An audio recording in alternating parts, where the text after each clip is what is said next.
Hoy quiero compartir con ustedes una reflexión que tiene que ver con nuestros pensamientos. Ustedes saben que nuestros pensamientos, o a través de nuestros pensamientos, se desarrolla la vida, porque todo lo que hacemos, de alguna manera, tiene su origen ¿dónde? En nuestros pensamientos. Hay un proverbio muy interesante, Proverbio 23:7, que me llamó la atención hace un tiempo y siempre lo tengo presente. Proverbio 23:7 dice, porque cuál es su pensamiento en su mente, tal es él. Es decir, la persona será lo que sus pensamientos determinan que va a ser. De ahí la importancia que tienen nuestros pensamientos. Miren, a mí no me gustan las matemáticas, pero comparto unos pocos números estadísticos para que ustedes vean el protagonismo que tienen nuestros pensamientos en nuestra vida. ¿Cuántos pensamientos, algunas instituciones se pusieron a investigar, ¿no? ¿Cuántos pensamientos tenemos aproximadamente por día? Una persona, ¿cuántos pensamientos tiene aproximadamente por día? Se los digo así, aproximadamente 60.000 pensamientos. Entonces, ahora, para que ustedes se queden tranquilos, la gran mayoría, el 95% de esos pensamientos, o sea, de 60.000, 57.000, vamos a decir, son involuntarios. Surgen de manera automática porque nuestra mente está capacitada para generar pensamientos voluntarios para poder afrontar los diferentes desafíos y tareas y cuestiones de la vida, ¿sí? El 80% de nuestros pensamientos, dijimos que teníamos como 60.000 pensamientos por día aproximadamente. El 80%, es decir, unos 48.000 pensamientos, son negativos.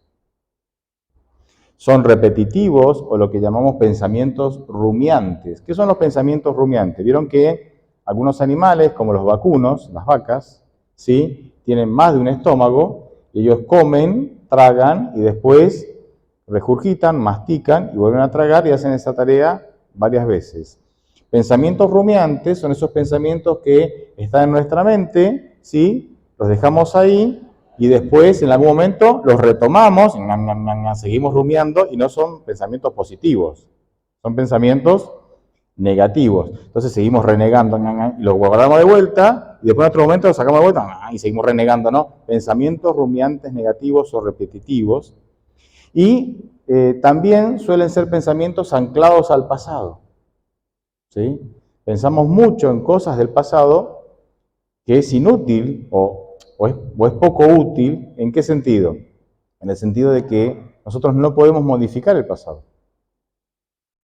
Sí puedo pensar en el pasado como para sacar una reflexión y aprender para cómo enfrentar el futuro, para no cometer, por ejemplo, los mismos errores del pasado, ¿sí? Pero normalmente no hacemos eso. Normalmente tenemos pensamientos repetitivos, rumiantes de hechos que ocurrieron en el pasado y que no podemos modificar. Al mismo tiempo, también dentro de estos pensamientos negativos, están preocupaciones futuras de cosas que no han sucedido y que tampoco podemos modificar, ¿o no? ¿Y qué va a pasar si hoy me pasó, por ejemplo, fui a comprar unos medicamentos en la mañana y me dieron un medicamento incorrecto? Mi esposa me dice, te dieron este incorrecto. Dice, eran comprimidos y me dieron cápsulas. Entonces fui a la farmacia y mientras iba a la farmacia empezaron los pensamientos negativos. Me imaginen, 80% de nuestros pensamientos son negativos, ¿no? Y seguro que no me lo va a cambiar. Y si no me lo cambia, ¿qué hago? Y lo voy a tener que comprar de vuelta. Y me entienden, ¿no? Y hasta que en un momento dije, no, ¿para qué me hago la cabeza con cosas que no sé qué va a pasar? Esperemos llegar ahí y veremos qué pasa y Dios me ayudará, sea lo que tenga que pasar. Adivinen qué pasó. Me los cambiaron.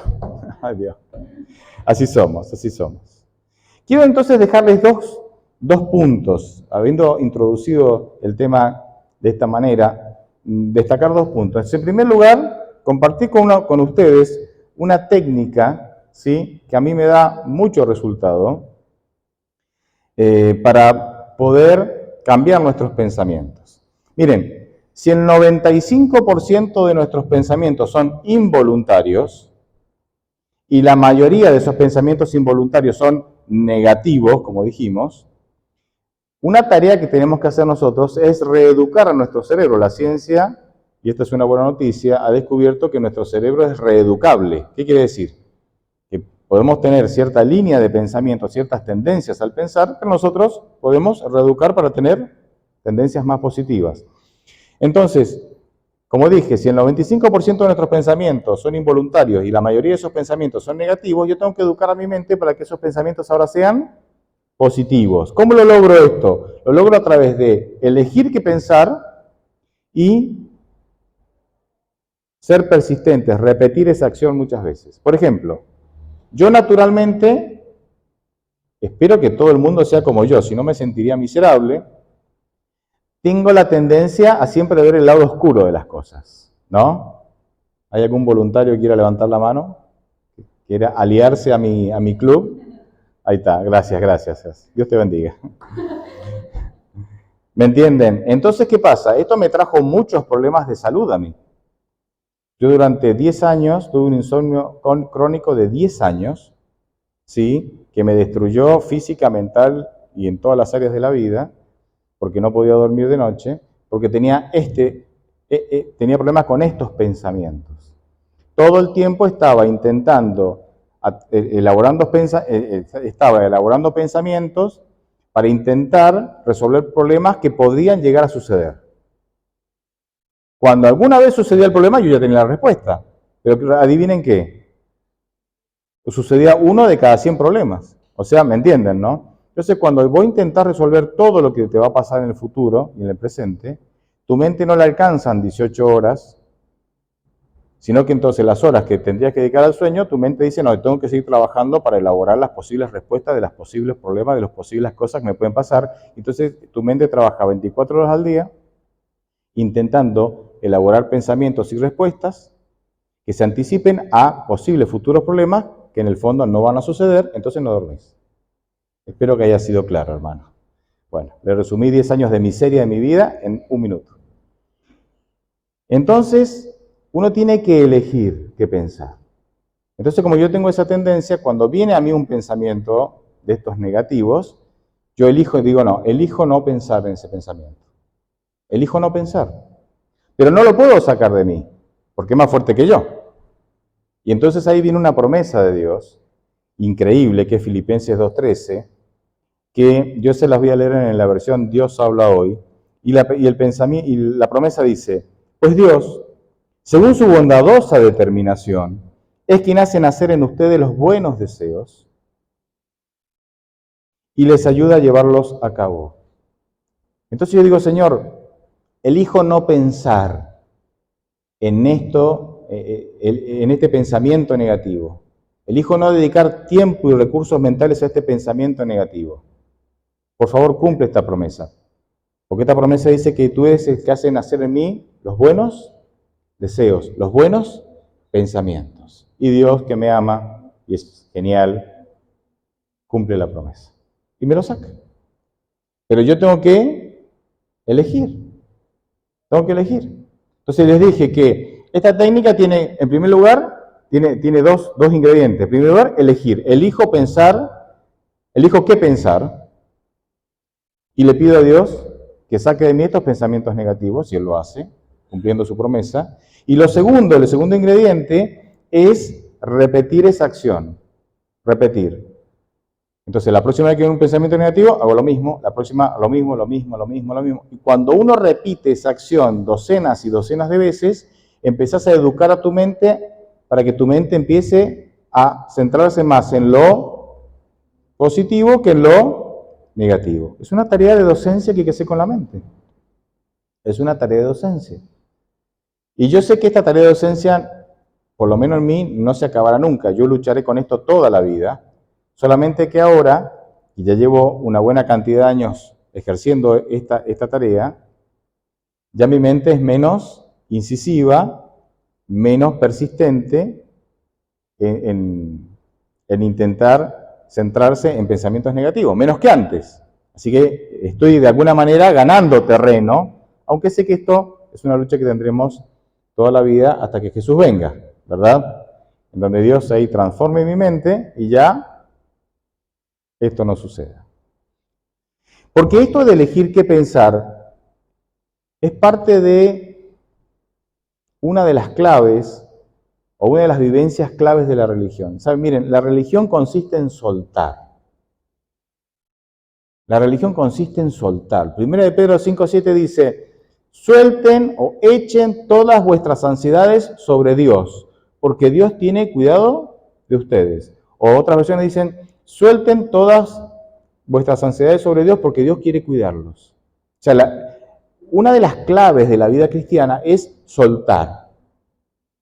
Yo suelto las cosas, las ansiedades, suelto las cosas que me hacen mal, ¿y a quién se las doy? A Dios. Y no es lo mismo soltar que contar. Porque nosotros somos buenos contándole a Dios. Vamos y le contamos todas nuestras miserias a Dios. Pero después, ¿qué hacemos con las miserias? Nos las llevamos de vuelta. O sea, vamos, como dice Mateo 6, a nuestra cámara secreta a conversar con Dios y le contamos las miserias, pero después salgo de la oración con las mismas miserias.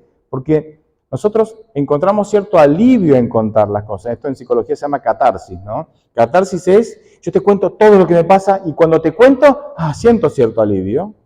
Me parece que ya está todo arreglado. Y no, contar alivia, pero no soluciona. La clave es soltar el problema y entregárselo a Dios. Y algunos, a ver, y esto también es un ejercicio que requiere repetición. Porque el primer día se lo soltaste y al minuto se lo arrancaste de la mano. Señor, toma mi vida sentimental, Señor.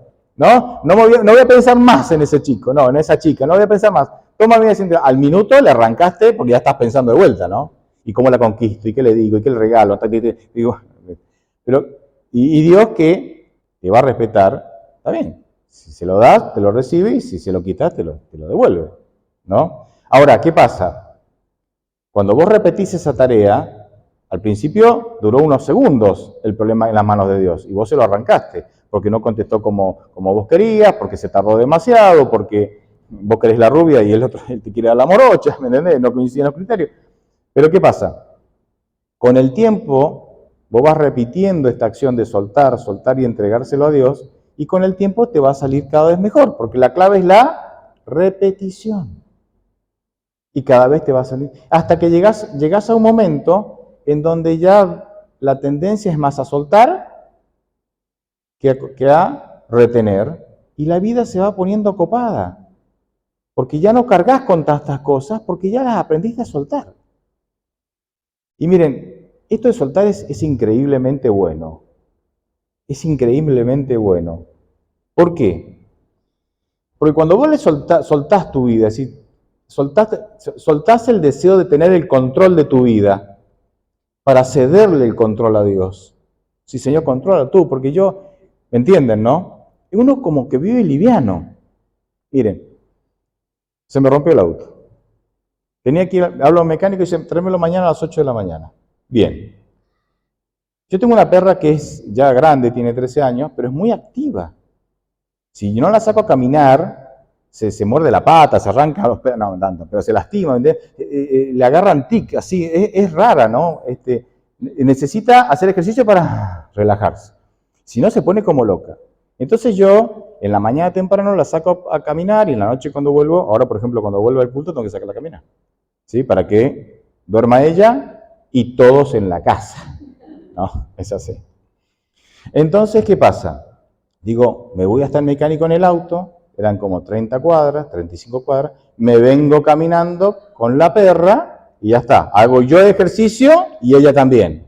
Todo listo, bueno. Cargo la perra al auto, le encanta andar en auto, así fuimos hasta allá, golpeo el portón, sale el mecánico, listo, déjame el auto. Bajo mi perra, sale el perro del mecánico, muerde a mi perro. Entonces volvía caminando con mi perra mordida y decía, Señor, si yo te entregué la vida esta mañana, me levanté temprano, busqué tu presencia, aunque Él siempre me busca primero a mí, esa es la realidad. Y para que tú dirijas todo, porque yo no puedo, y el perro, muerda a mi perra. Pero entonces ahí vino el momento. Yo podía elegir seguir con ese pensamiento o elegir ¿qué?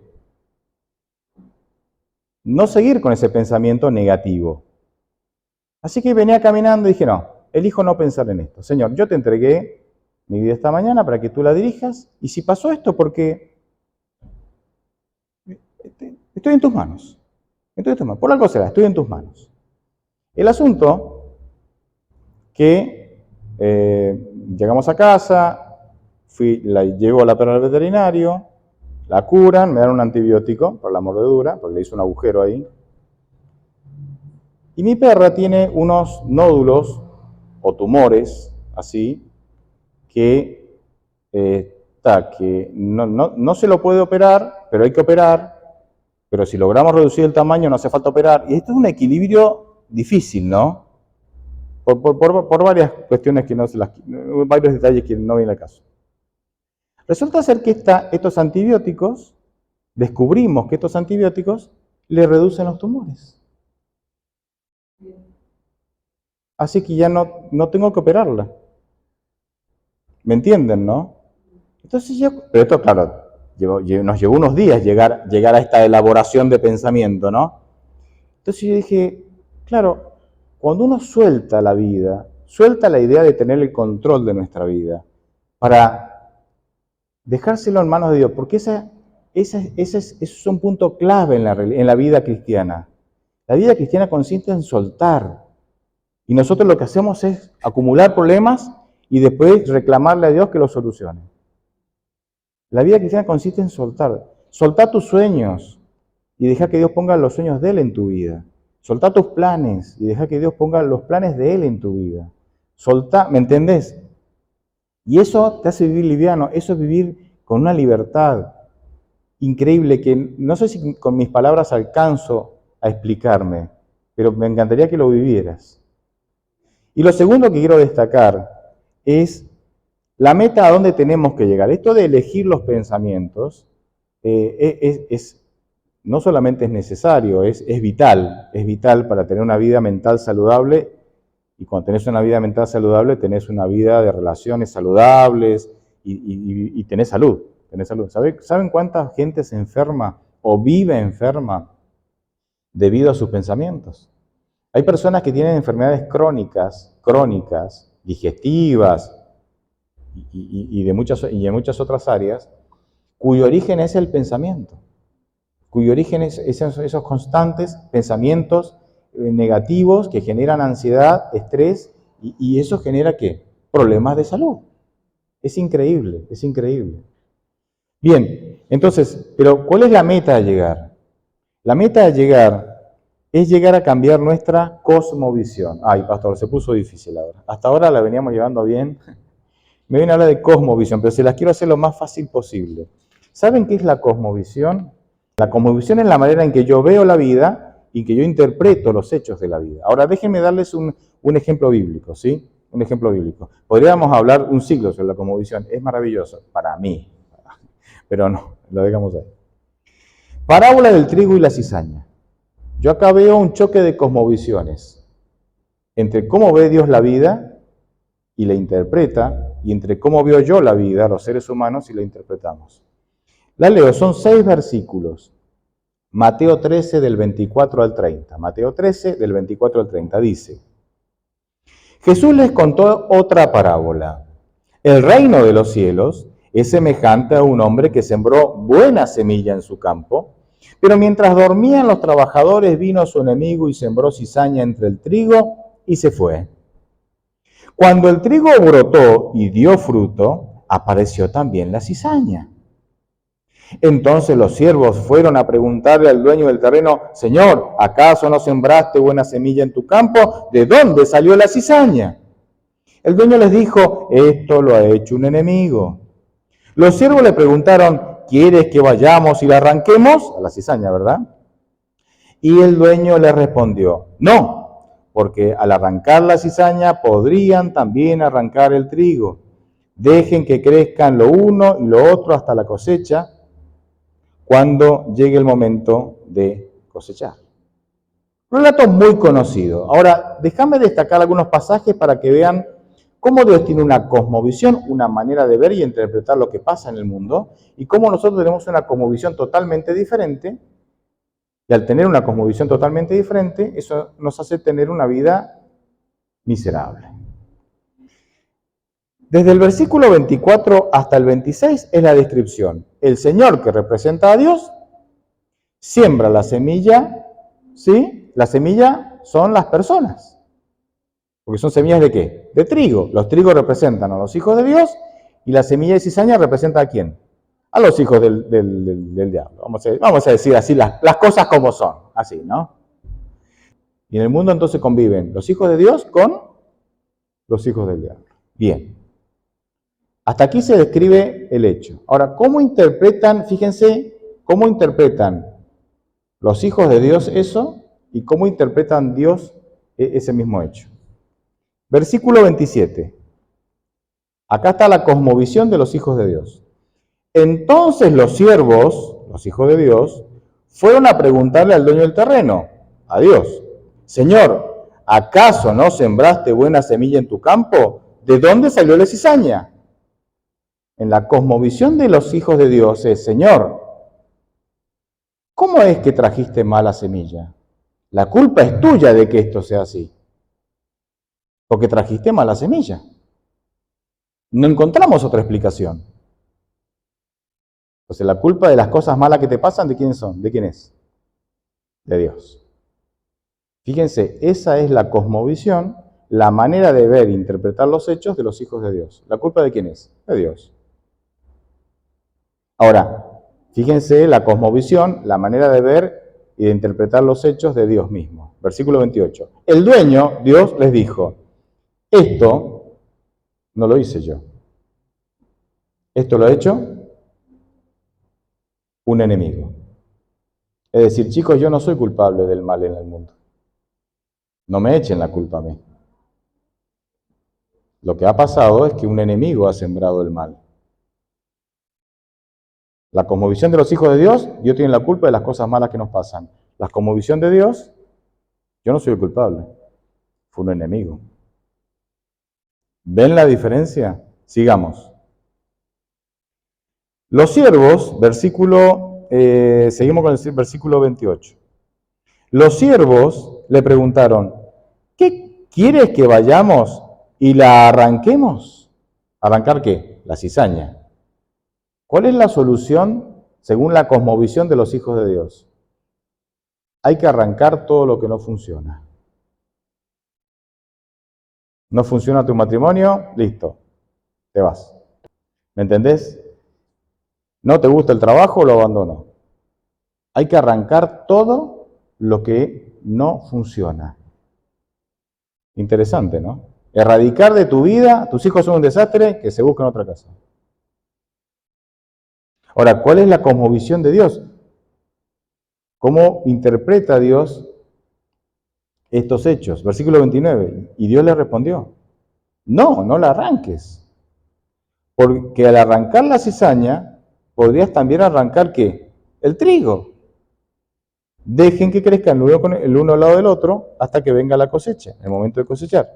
Es decir, Dios dice, hay cosas malas que te están pasando, cuidado con intentar erradicar de manera violenta y sin reflexión todo lo que te parece que no funciona bien en tu vida. Tal vez tendrías que dejar que pase el tiempo y en el momento adecuado, esa será la oportunidad ¿de qué? De arrancar. Espera la cosecha. Espera un tiempo. No seas impulsivo. Ora. Pide paciencia. Tal vez esto está para que desarrolles el carácter. Tal vez esto está para que desarrolles paciencia. Tal vez esto está para que dependas más de mí, dice Dios, y menos de tus recursos. Tal vez esto está como una manera de prepararte para el reino de los cielos, para pulir tu carácter, para que entiendas tus debilidades y que no sos tan copado como crees que sos. No sé, no te desprendas de todo lo que no funciona o no te gusta en tu vida, porque posiblemente hay una función ahí. No es que Dios puso lo malo en tu vida o te pone cosas malas en la vida para que Pero Dios las aprovecha o no. Son oportunidades que Dios aprovecha. ¿Se dan cuenta cómo ante un mismo hecho nosotros pensamos de una manera, nuestra cosmovisión va por un camino y la cosmovisión de Dios interpreta los hechos de otra manera? ¿Cuál es la meta entonces? La meta es llegar a pensar como Dios piensa. La meta es llegar a tener la cosmovisión que Dios tiene. ¿Saben cómo se llama la cosmovisión de Dios? Tiene nombre y apellido. Y los adventistas le pusimos ese nombre y apellido. Y no lo saben. Yo tampoco lo sabía. ¿Saben cómo se llama la cosmovisión de Dios? Se llama el gran conflicto entre el bien y el mal. Entonces a vos te pasan cosas malas. ¿Por qué, Dios? Si dices que eres amor, ¿por qué me mandas esto? Cosmovisión humana. Y Dios te dice, no, yo no soy el que te mando. Lo que pasa es que estamos dentro de un conflicto, de una guerra entre el bien y el mal. Por eso hay cosas malas. Entonces lograr ver la vida e interpretar los hechos que te pasan en la vida con la cosmovisión de Dios, esa es la meta a alcanzar. Esa es la meta a alcanzar. Entonces, cuando vos lográs ver la vida según la cosmovisión de Dios, empezás a encontrar explicación al dolor. Empezás a encontrar explicación a por qué sos como sos, o por qué te tratan como te tratan, o por qué te tocan vivir las cosas como te tocan vivir. Pero por sobre todas las cosas empezás a encontrar sentido en el final. Porque la cosmovisión de Dios, que nosotros vimos en medio del conflicto entre el bien y el mal, tiene un final increíble. Porque Dios ya nos anticipó que esto algún día que se va a terminar. Esto no es eterno. Se va a terminar y se va a terminar de la mejor manera, dice Dios. De la mejor manera. Entonces nosotros vemos a un Dios inútil, impotente y hasta perverso, que parece que no hace nada ante el sufrimiento. Si vemos las cosas desde la cosmovisión de Dios, desde la manera en que Dios las ve y las interpreta, lo que nos vamos a encontrar es que un Dios que está llevando adelante este conflicto entre el bien y el mal hasta su final y lo está llevando de la mejor manera posible. Y entonces, el desafío que yo tengo es confiar en ese Dios. Es confiar en Él. Pero para confiar en Él tenés que conocerlo. Vos no podés confiar en alguien que no conoces. Y para conocerlo tenés que pasar tiempo con Él. Tenés que abrirle el corazón. Tenés que permitir que Él entre en tu vida, que purifique tus intenciones, tus pensamientos, tus sentimientos, que te purifique. Tenés que tener una comunión. Tenés que entregarle a Él tu vida. Tenés que soltar tu vida y dejársela a Él. Y entonces ahí, cuando vos lo conocés, cuando tenés una relación estrecha con Él, claro, es más fácil confiar. Señor, me pasan cosas malas. Algunas las entiendo, otras no. Posiblemente más adelante las entienda, o posiblemente nunca las entienda, por lo menos algunas, pero confío en ti, porque ya me demostraste que me amas. No necesito andar dudando de ti en cada cosa mala que me pasa, porque ya me demostraste que me amas. Con Cristo en la cruz, pero con un montón de otras cosas más. Cuando nosotros no tenemos una relación estrecha con Dios y cuando no miramos la vida conforme a la cosmovisión de Dios, somos creyentes hasta que nos pasa algo malo. Y andamos dudando y renegando de Dios con cada cosa mala que te pasa. Y en el día te pasan varias malas.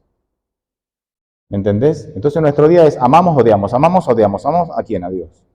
¿No? Y yo sé que esa es la realidad de muchos de nosotros, pero Dios quiere que salgamos de esa realidad. Aprendamos a ver el mundo como Dios lo ve. Aprendamos a interpretar las cosas que pasan como Dios las interpreta. Tengamos la cosmovisión de Dios. Porque finalmente, hermanos, eso es lo que nos va a llevar a tener una relación de confianza en Dios a pesar de las cosas malas que nos pasan. El sábado pasado me invitaron a predicar a una iglesia, fui a la tarde, ¿no? Sí, a la noche prácticamente.